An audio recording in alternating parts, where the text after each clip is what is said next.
مساء الخير عليكم. معكم سلمى بكوش ورانا اليوم متواجدين في مدينة سطيف العالي دونك وفي ضيافة أميمة صاحبة مبادرة ستيبس. أميمة عرفينا بروح. اسمي أوميما بنجامة، عمري 25 سنة وأنا هي الفاوندر تاع ستيبس. So I started Steps when I was after my participation in SUSI, which is an exchange program in the US to teach about social entrepreneurship. I've also had the chance to be a member of SafirLab, which is a network of social entrepreneurs.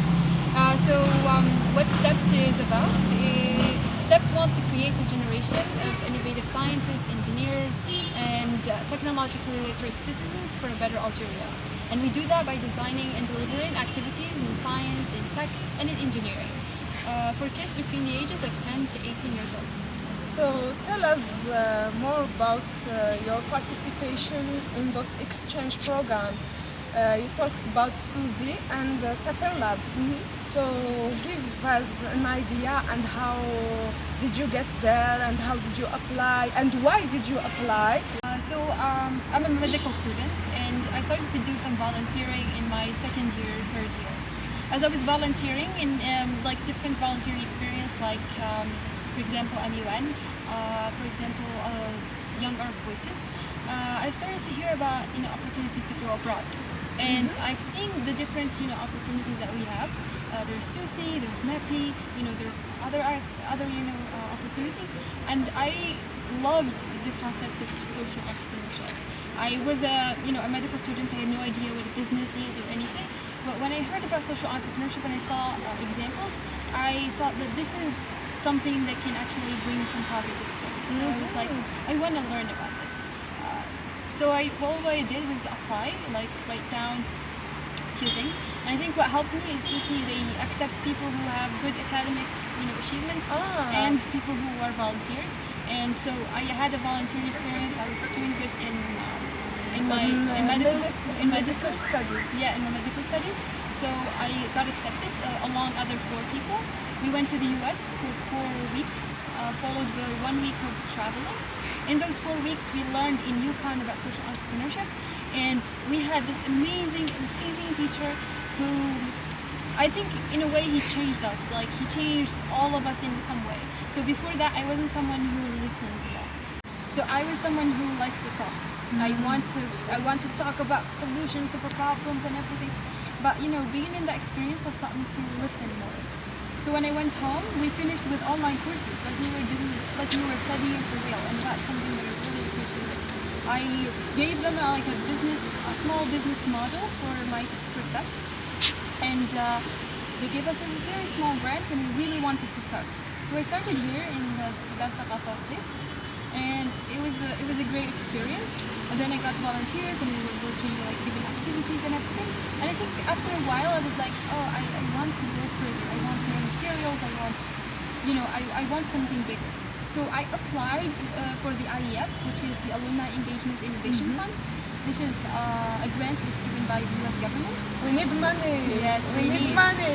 And I had no previous experience with grant writing, but so that's why I have a new question. Because when we organize events, we need funding, we need money. So please give us tips how to apply to funding, how to get money, and to implement our projects, please. So what I think helped me, even though I don't have any experience in grant writing, is the way we learned in the US. So in the US, we were writing our projects. We think the experience of writing your project is similar to the grant writing. So you're writing your vision, you're writing your mission, you're writing the project, you're writing what you need in marketing. So that file helped me write the grant file. It was similar in a way. So I think anyone who wants to write a grant has to kind of explain why are they want the grant, how are they going to use that money, what are their goals, how are they going to measure their goals, what is their marketing strategy. So in a way, they have to think of the grant as a sort of the fruit that gets at the end of their project. They are supposed to imagine their project from the beginning to the end. Imagine what their goals are up to. Take care of details. Take care of details, and also like apply for the right people for your goals. If my goal is to like raise awareness about STEM education, I should go for the US because I know that the US are interested in STEM education. If I want to do something in environment, I should go to GEES, which is the cooperation, the German cooperation in Algeria. So we have to know who would be interested in your program.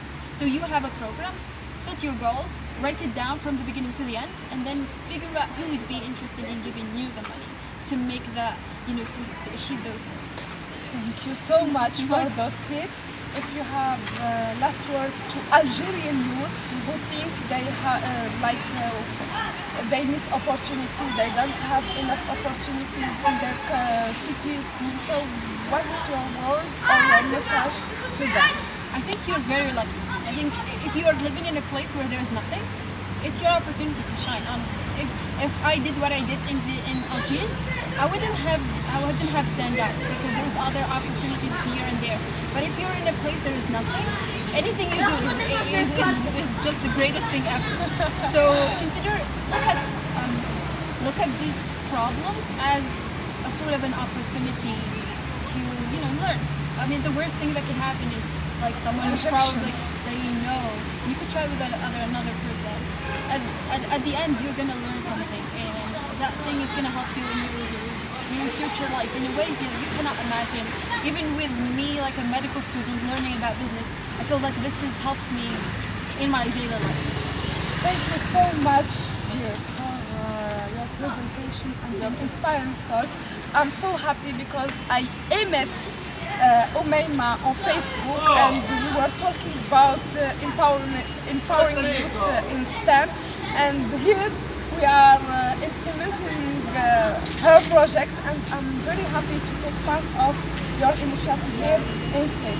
I wish you all the best here and good luck for your next initiative. Inshallah. Goodbye.